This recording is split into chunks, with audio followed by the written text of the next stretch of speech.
Good afternoon, everyone. Good afternoon. I love it. All right, my name is Marcus Monroe.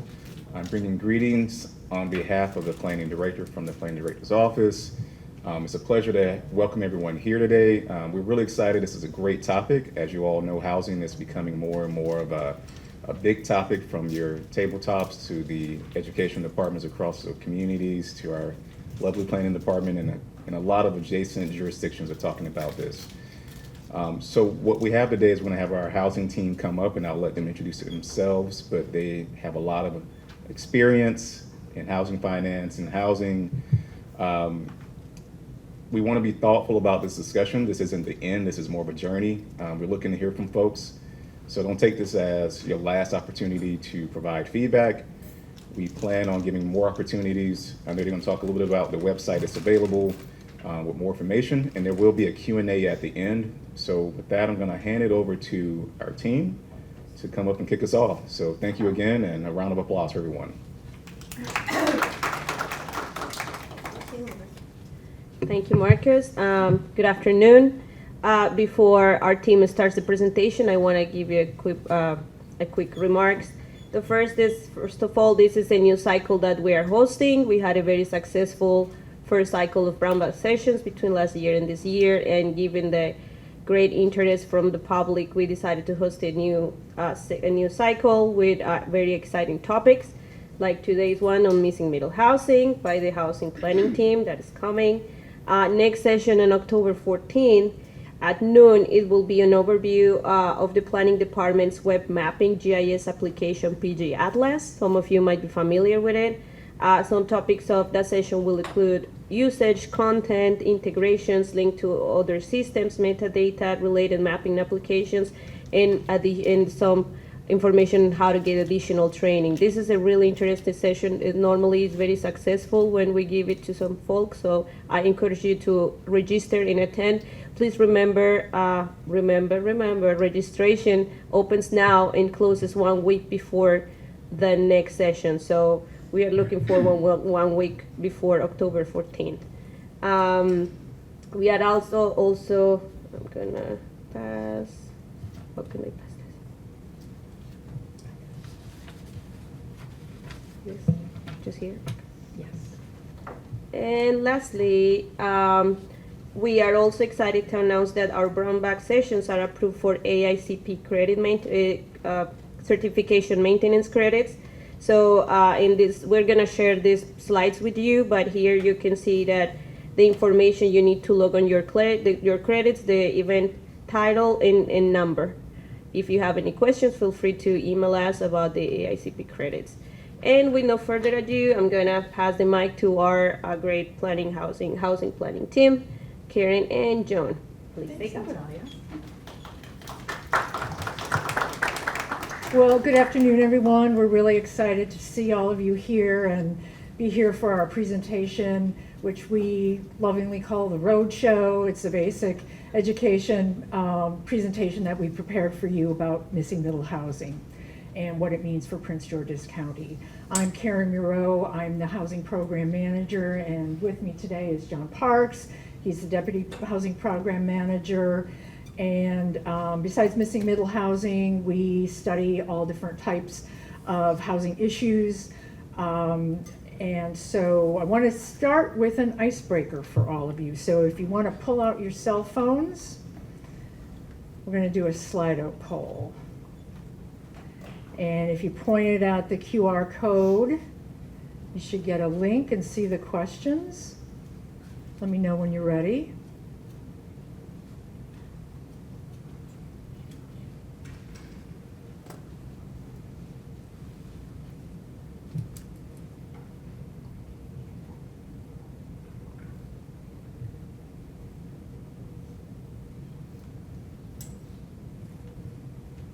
Okay, getting there?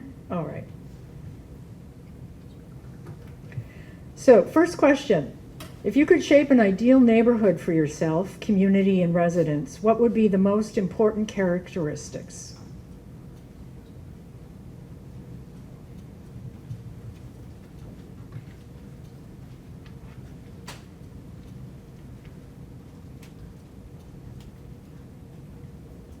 Those are all really important characteristics. Yeah.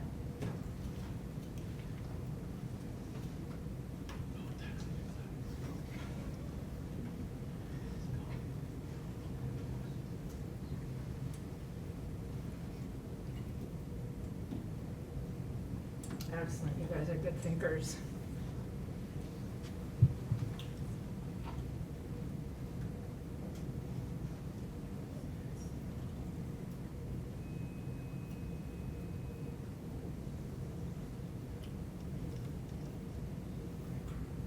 Okay, we're going to go to the next one. What kind of housing did you live in at various stages of your life? Think about when you graduated high school or college, where you lived when you started a family, or where you moved to find your current employment.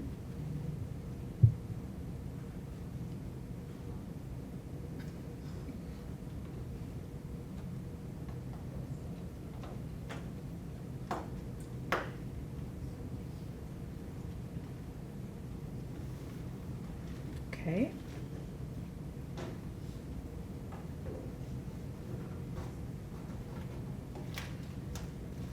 All right, ready for the next one? Finally, during your housing journey, did you have to make concessions on necessities in order to afford your housing?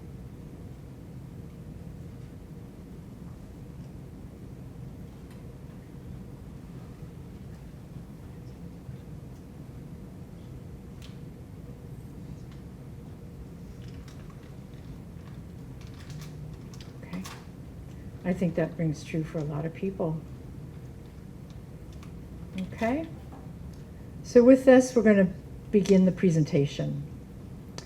The idea to bring missing middle housing to the neighborhood revitalization section began in 2020 with the idea of exploring new housing types.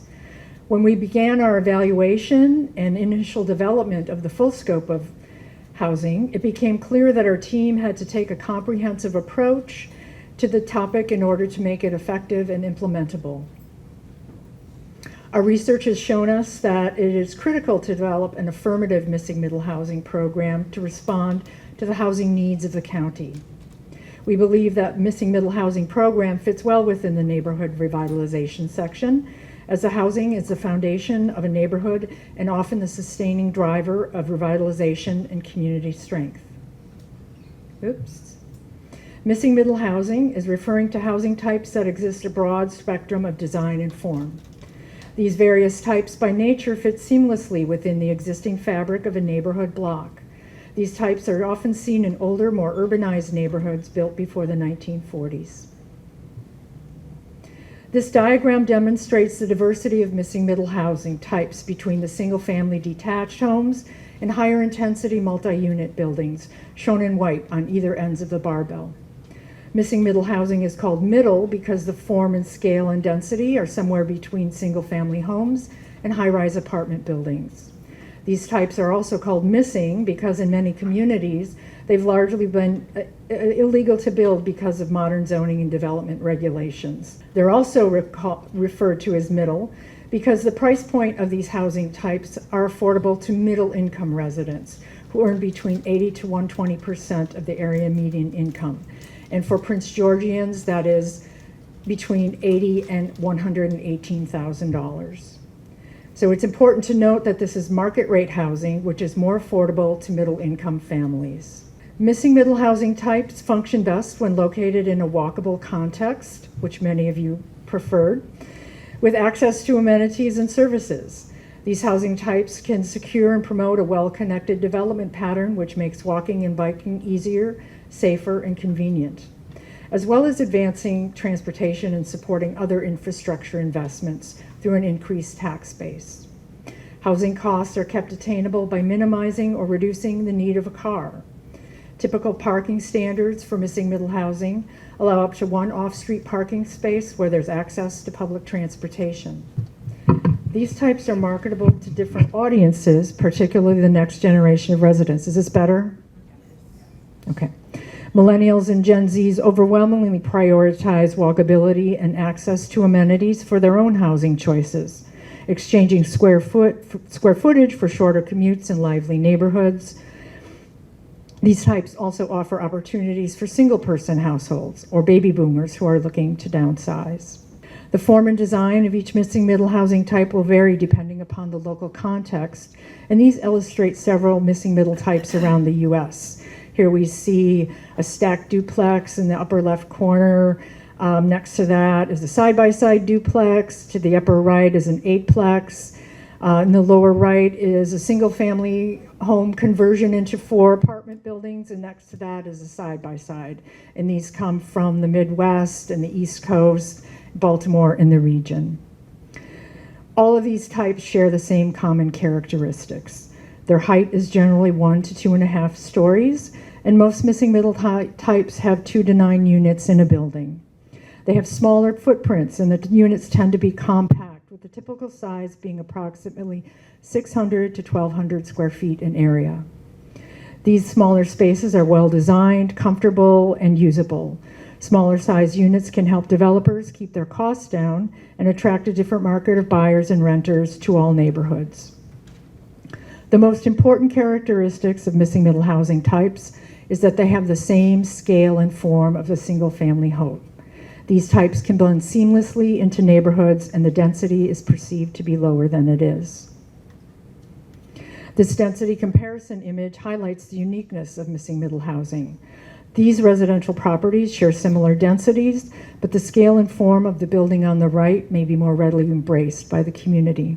On the left is a photo of Bel Air at Bowie, which was a Levittown built in Bowie, Maryland.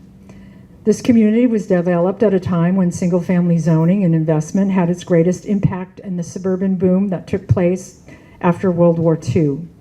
Fueled by generous loans guaranteed by the Federal Housing Administration and the Veterans Administration, Bel Air took the form of single-family homes on individual lots, the overwhelming choice of Americans moving to the suburbs. Excuse me.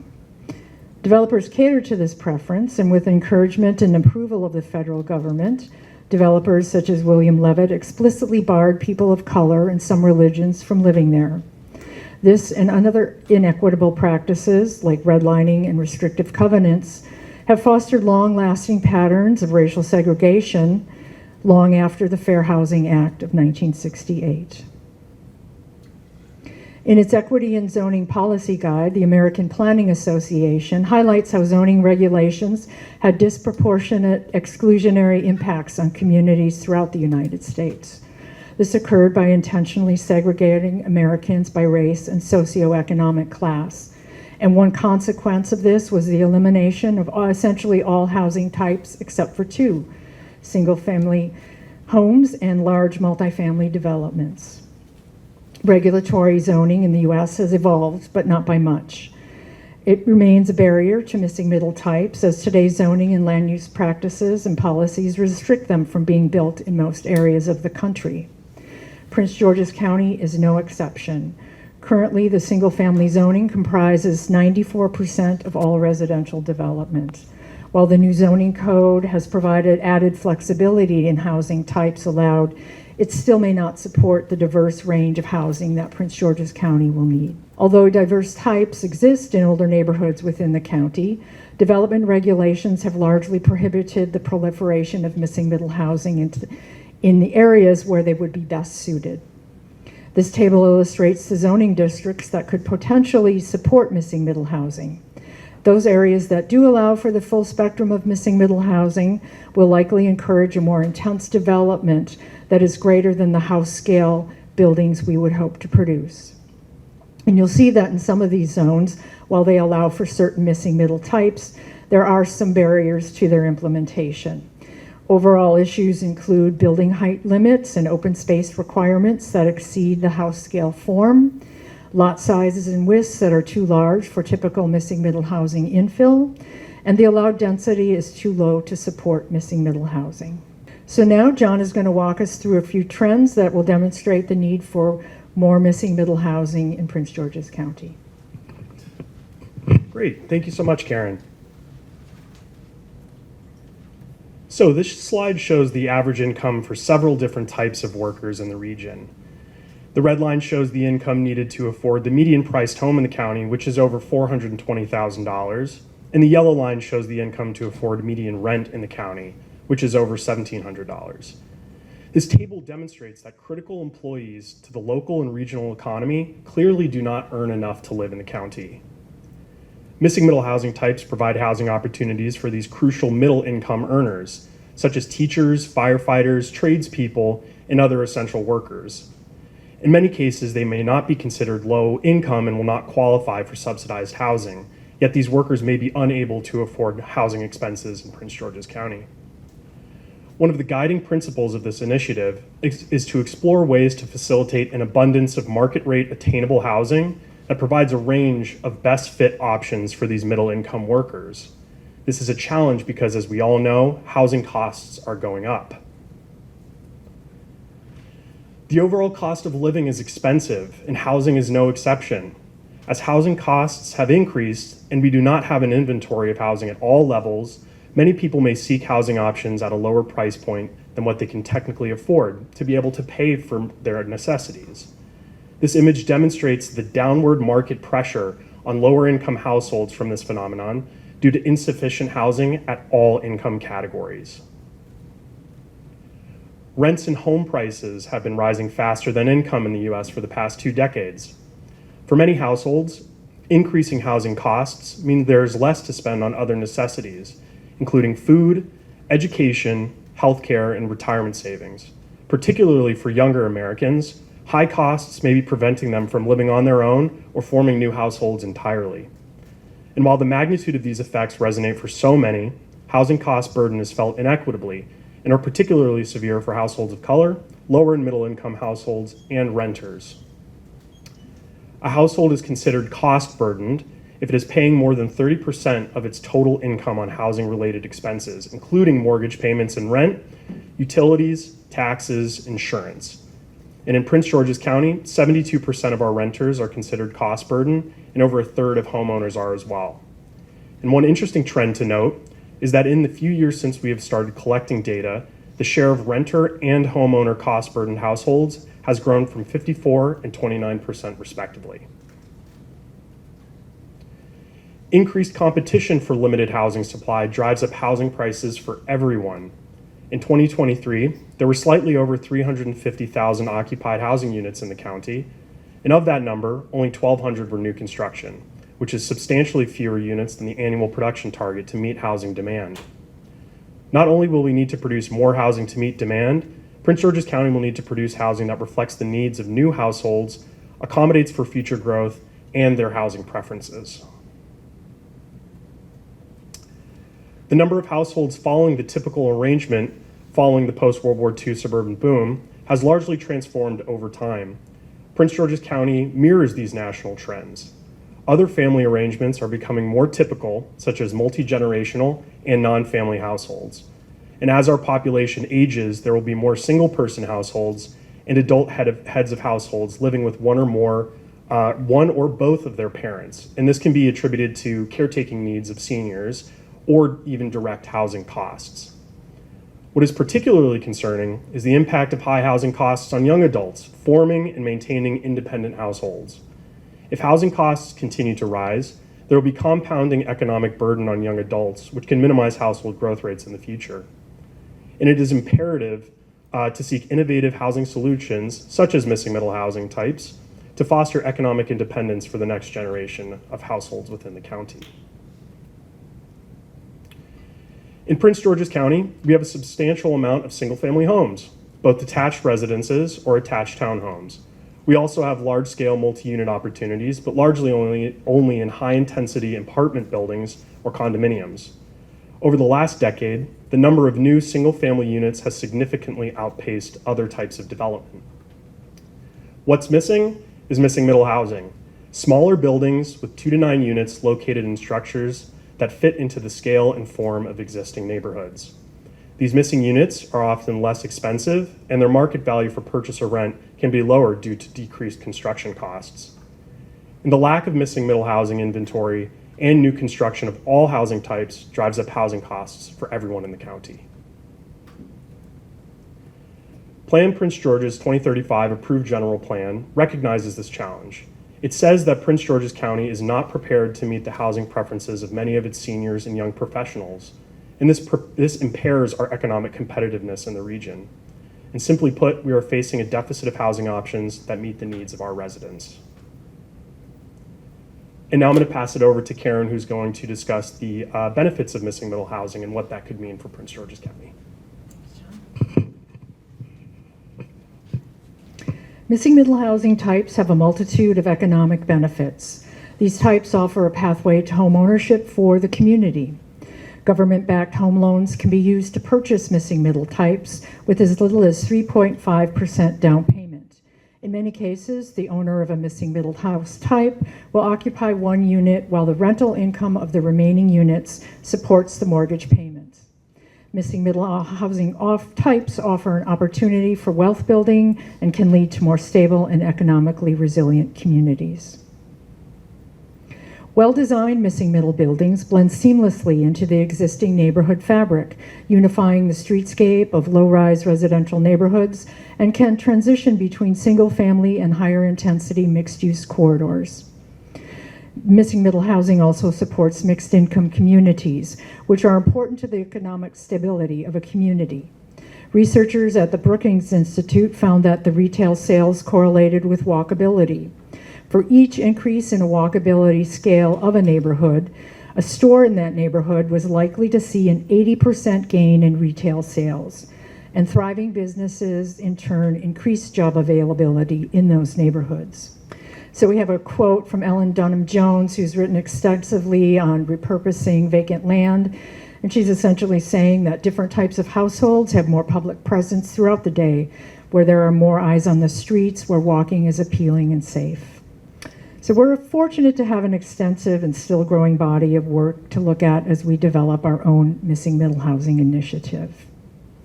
Municipalities, planners, realtors, economists, and architects from around the country have been exploring the concept of missing middle for a while, particularly as a way to address the housing affordability crisis. AARP has also notably become an advocate for missing middle housing for seniors. One of the common themes among much of this research, again, has been that missing middle housing is all about the price, size, and location. In order for people to reduce costs of living while still living in areas of choice, smaller units in walkable neighborhoods with access to transit, jobs, and basic amenities are needed. These things are crucial not just for the resident, but also for the overall health of our cities and regions, improving the quality of life, growing the tax base, enhancing their overall sustainability, resilience, and competitiveness. Each approach that we've studied is a little different and uniquely tailored to the unique local and regional conditions that present themselves. These include missing middle housing studies, guides, toolkits, and pattern books, and are all data-driven and largely based around three main elements.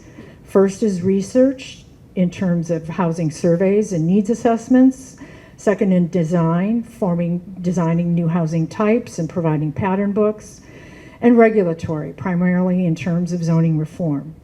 Local governments are trying to encourage developers to build more missing middle housing by removing regulatory barriers versus requiring their production or relying on subsidies for production.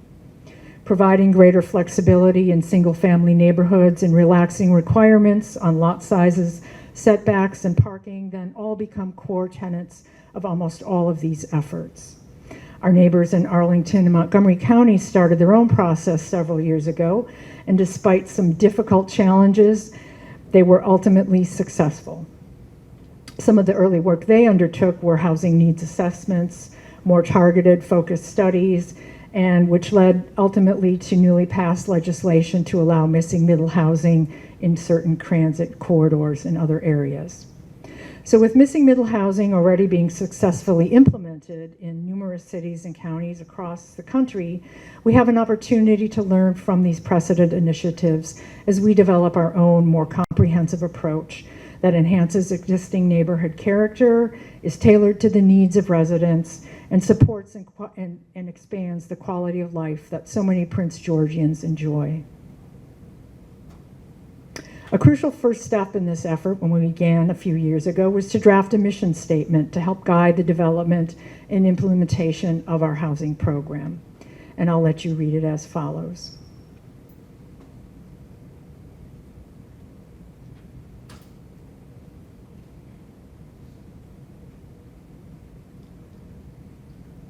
We also have an evolving website, and we'll continue to provide outreach opportunities to hear from you, share what we're learning, and work together to create a better and more inclusive housing future.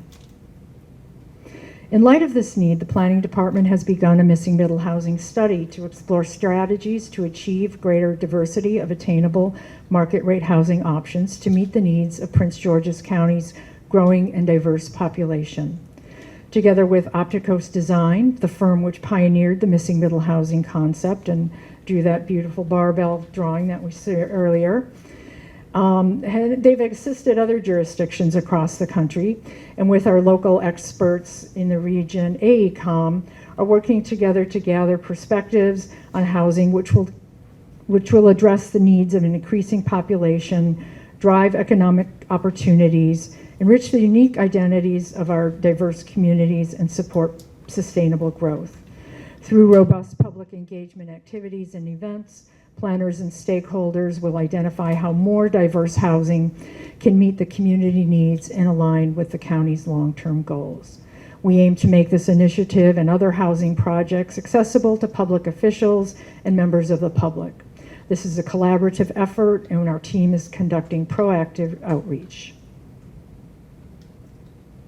This is really a paradigm shift that urges all of us, elected officials and policymakers, planners, architects, and builders, to rethink the way housing is designed, located, regulated, and developed.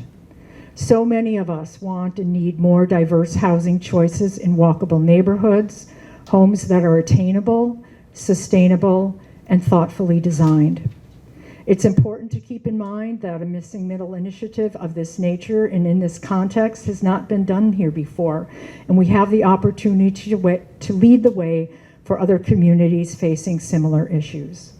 A successful missing middle housing initiative in Prince George's County will not only have lasting benefits for our communities, but can make us more resilient in the face of changing demographics and housing preferences, an expanding economy, and climate change. So I want to thank you for joining us at the presentation today. If you're a Prince George's County resident, please scan this QR code again to take a housing survey.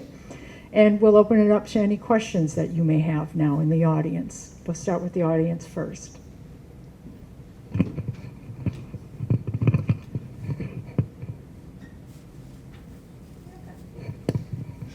I guess the thing is, you go back to that chart with the permitted uses, and it's kind of like you had the chart that said, you know, which zones you can do this in, and it just kind of seems the zones that would make sense to do, like triplexes and quads, you can't do them in. And the higher density zones are typically around the metro stations, the RTOs and the RTOHs, so you're not going to do it there. So are you guys going to rework that? Well, the study is looking at ways where we can modify. They're going to make recommendations where it would make sense to do so. So we do think that there are going to probably likely be some need to relax some of the requirements, especially in certain locations, and some of the regulations about developing in terms of lot sizes and lot coverage, things like that. And are they going to do anything with the RR zone, or just leave it all at 20,000 square foot lots? Because most of the county's owned for RR, which is 20,000 square foot. Yeah, I can't really answer that at this point. It's too early to tell. But this is a county-wide effort. The study is looking at missing middle housing throughout the entire county. Thanks for your question. Thank you. Hi, good afternoon. My name is Sharice Scott. This was a great presentation, so thank you for breaking it down and making it all so plain and all the references. So my question is, in between the 2025 and 2026 efforts, what can we be doing to still actively pursue these plans, and what supports will come from the planning department and all. If there are projects that kind of already meet these standards, but they, the regulation hasn't necessarily been relaxed all the way, are we going to wait until the study period is done, or will we take it project by project and try to move the needle forward? I can't really speak to that project by project context, but I can say that during the lifetime of the study, we're going to be hosting a series of open houses, and those are the types of questions and those concerns are what we absolutely want to hear. We want to hear, what specifically you're seeing on the ground, how the department can respond to those concerns, responds to those needs in our study to make it, again, an implementable piece of research. That's really what we're trying to do with this. So please go to our website and sign up for updates when we are having those open houses, because we would definitely want community input on what folks are seeing, either members of the public or industry professionals, on how we can weave your perspectives into our study. And we also have a dedicated email address. It's on some of the literature.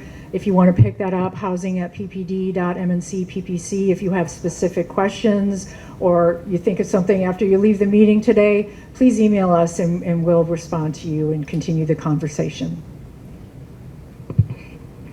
I have another question, and thanks for the presentation. My name is Jeffrey Leese.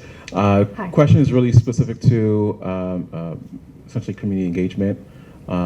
Will there, and I don't understand this as a study, will there be some type of working group that's comprised of both practitioners and community members, or vice versa, or will there be a working group altogether?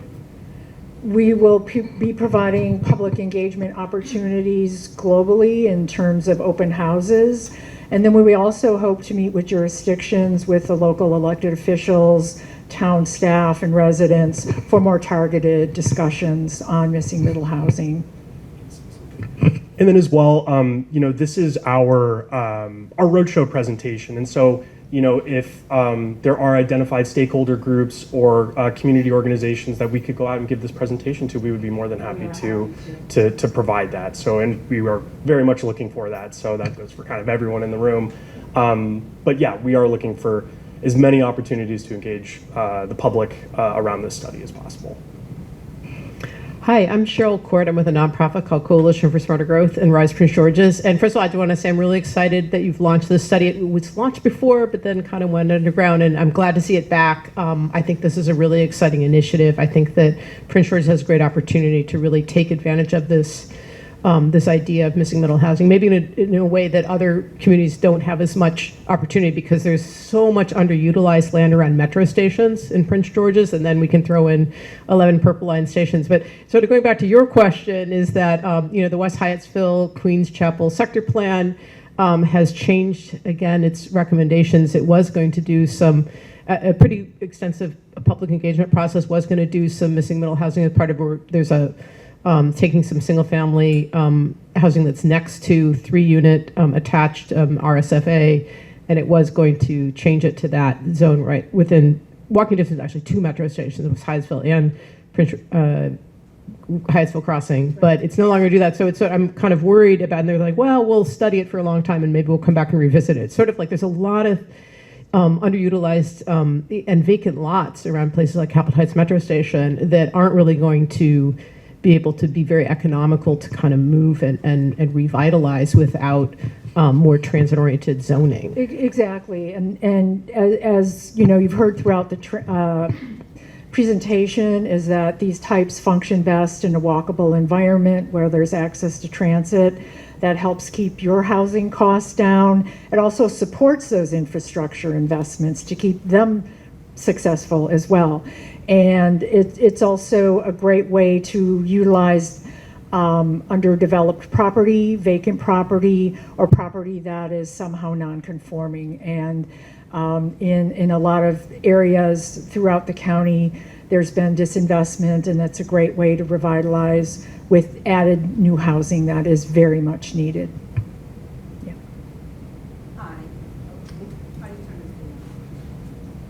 Okay, this is Lee Holland. Is this how you turn it? It's on. It looks like it's on. It looks like it's on. My question, I don't know if this is the right meeting for this, but thanks for having this presentation. For people who live here, and we're getting older, we live in Prince George's County, and are there going to be any housing for like one-level homes? I see a lot of townhouses coming up, a lot of three-level houses to help us to stay here in the Prince George's County. Are you all planning to have any one-level homes? Well, as we talked about in the early part of the presentation, one of the core characteristics of missing middle housing is that the height is between 1 story to 2.5 stories. So it remains in that same form and scale of your single family neighborhood, but it does offer options for those of us who like one level living, do not want to have stairs as a barrier or other steps as a barrier. Universal design is also a concept that's being introduced to help people with mobility issues. So that type of housing is allowed. Yeah, and missing middle housing does support 1 and 1 story living as well. Well, we have to get to the point where we permit these new types of housing. Yeah. Last question for me. There's been a number of executive orders as it relates to housing production. Will that be considered as part of the scope of the study? Those pending legislative things from Annapolis are being thought of as part of the study. I mean, we do need to exist in the real life world and all of the housing legislation mandates that are coming at us, and we want to be able to support that and respond to those. So whatever the study findings are, they will reflect and support whatever legislation that is passed from the governor's office in Annapolis. And I just wanted to add, on top of, us being the housing team working on this project, we cover, the gambit of housing issues ranging from anti-displacement to those executive orders and that pending legislation. So while it's being discussed as we're thinking of it in the context of the study, we are also looking at that and coordinating with our planning director's office and other higher up folks to analyze, look at the impacts of that in Prince George's County, and really be prepared to respond to that that legislation should it be passed. Hi, Cheryl Court again. One other question. Is there going to be any sort of geographic focus so that I can just sort of see kind of sprawl development across the countryside saying, yeah, we love doubling or tripling the density of, our single family lots out here in the middle of nowhere. Is there any sort of focus, kind of geographic focus? Because obviously we really need this at the Capitol Heights Metro Station and the West Hyattsville Metro Station, but I don't really want to have this out in the middle of nowhere. Yeah, so we, as a component of the study, we are looking at areas that are appropriate for this type of housing.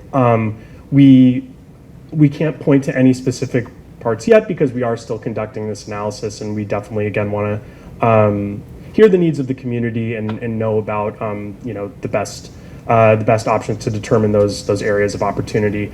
But we are looking at, again, those appropriate areas for missing middle housing types. I was just going to add, I know that one of the types of missing middle housing are called cottage courts, and you probably haven't seen a lot of those. Those are smaller cottages arranged around a central communal green space. A lot of people in the more rural parts of the county have expressed interest in those. So that may be available in certain areas. We don't know yet, but depending upon what we hear from you all, those may be more appropriate in certain locations, while other types may be more appropriate in more dense transit access locations as well. The other topic that we are also looking at, while they're not technically missing middle housing, accessory dwelling units, I know are big on people's radar, and that would be something that we're going to work on with our planning director's office. As you know, the governor has said that every jurisdiction needs to have an accessory dwelling unit policy in place by October of 2026. So we've got work to do. This is Sharice Scott again. I love a good segue because I promise you that's where I was that it? going. Yeah. Based on Ms. Holland's question, the thought came to mind about, I don't know if it's legislative or if it's permissible, but conversionary housing. So if you imagine our families in our large scale homes that are aging out, you know, what does it look like to get the permits to convert what they already have there or to add the ADU? Do we anticipate within Well- this study period that there may be some, you know, opportunities to address making that a faster track for those options? Oh, I'm pretty sure that, I mean, I know one of the things that I've seen from legislation and other places that have implemented missing middle housing, they all identify a need for more streamlined permitting. As far as conversions from a single family home into either multi-units or to integrate an accessory dwelling unit into your home, we don't have the legislation that currently permits accessory dwelling units. So hopefully in the future, if you want to add one to your attic or your basement, you'll be able to do so. You could also add a cottage in the backyard or an addition. But conversions from a single family home into a number of units like apartments, I'm not quite sure how the Department of Permitting, Inspection, and Enforcement handles that, but I think it is a permitted use in our zoning code, for sure. Hello, I'm Arnita Green. My question is, usually when new construction comes, they're listing the homes at market rate. How would you go about changing those prices on, is there a cap that, you know, that you would put in, and just a question? Yeah, that's a great question. Usually the construction of missing middle housing types lends itself to a greater affordability. So normally this is like wood and stick construction. Again, the height is smaller than, or it's lower than what large scale multifamily would be when it's, you know, you have a podium construction, and that could be very expensive. It's, you know, as Karen and we said in the roadshow, it's they're 1 to 2.5 stories. And if you have wood construction, that's 1 to 2.5 stories. That usually lends itself to a cheaper overall construction cost.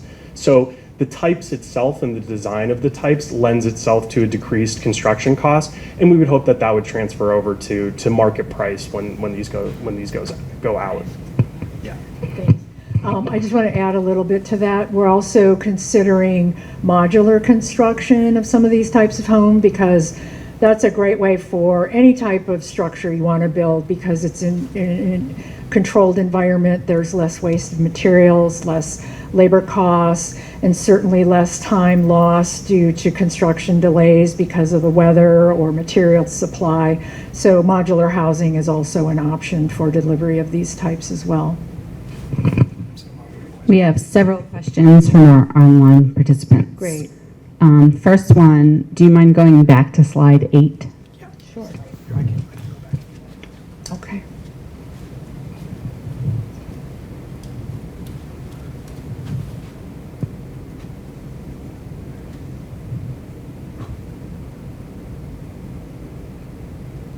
Well, it's talking about, Sorry.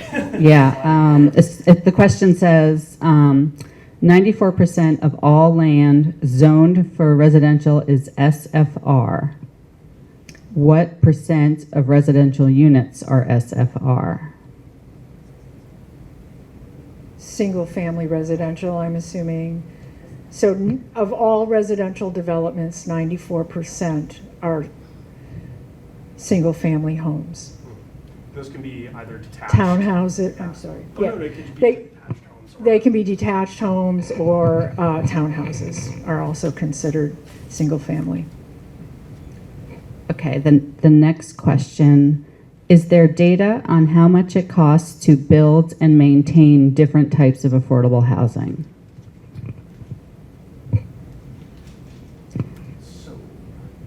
I might be able to answer that question.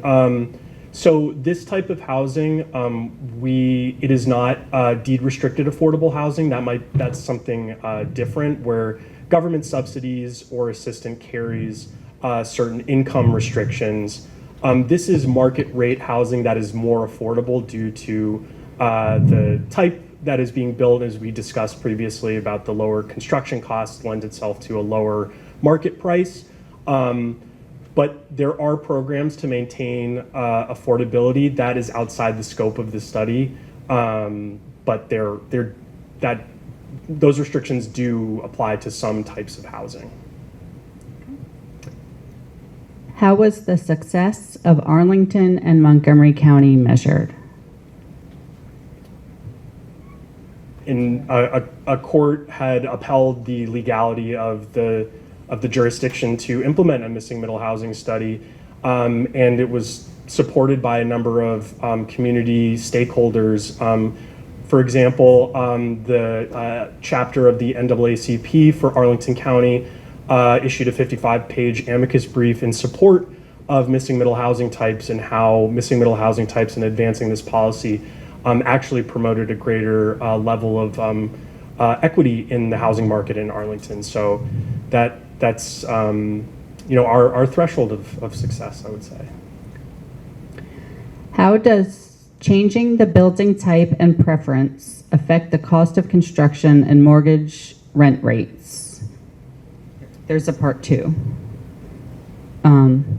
Will developers and property owners find this approach cost-effective for their investment in a small community or neighborhood? I'm going to turn that over to Karen. If you could talk about the homeowner using the rent from the Oh, sure. So can you repeat the first part of the question? Sure. How does changing the building type and preference affect the cost of construction and mortgage or rent rates? Well, as we talked about, these are smaller size units. They have smaller footprints because they're multi-units. There's a lot of shared walls.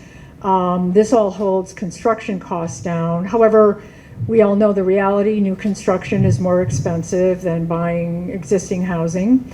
But the scale of it is smaller, so we would assume that the price of it, including what you pay for it, would be less as well. But that's a market factor, and we don't control the market.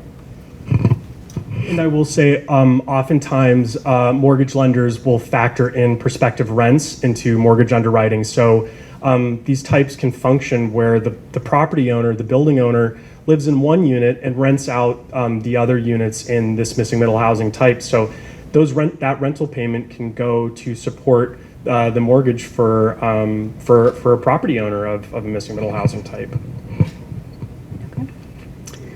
Someone thought they heard a reference to the consultant Optic Coast Design. Can they have more information about their background and other studies? Sure.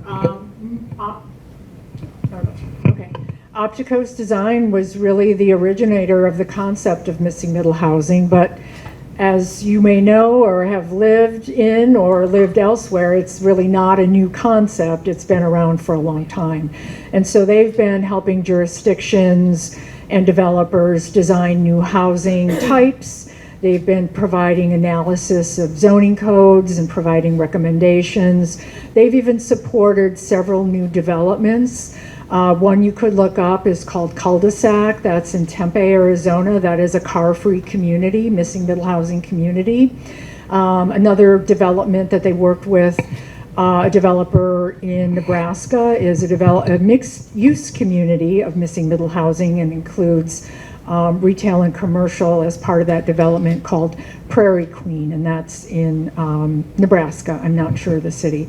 But if you go to their website, opticosdesign.com, you'll find a plethora of information about the services, the kinds of services that they do, as well as some of the literature that they've provided, and you can probably buy the book that they've written from there too.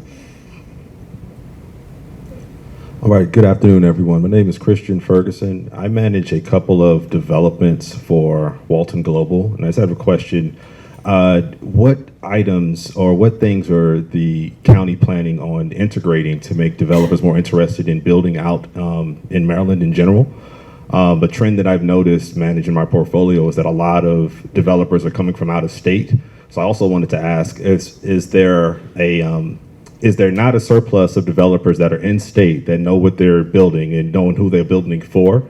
And is the county interested in, enticing those developers, local developers, to be engaging in missing middle class housing? Because I imagine if developers were really interested, they would push it through from a financial Exactly. I standpoint. think that in the region, there is not a lot of awareness of missing middle housing, so builders are not quite familiar with that, but we know that they can get up to speed easily and scale up that production.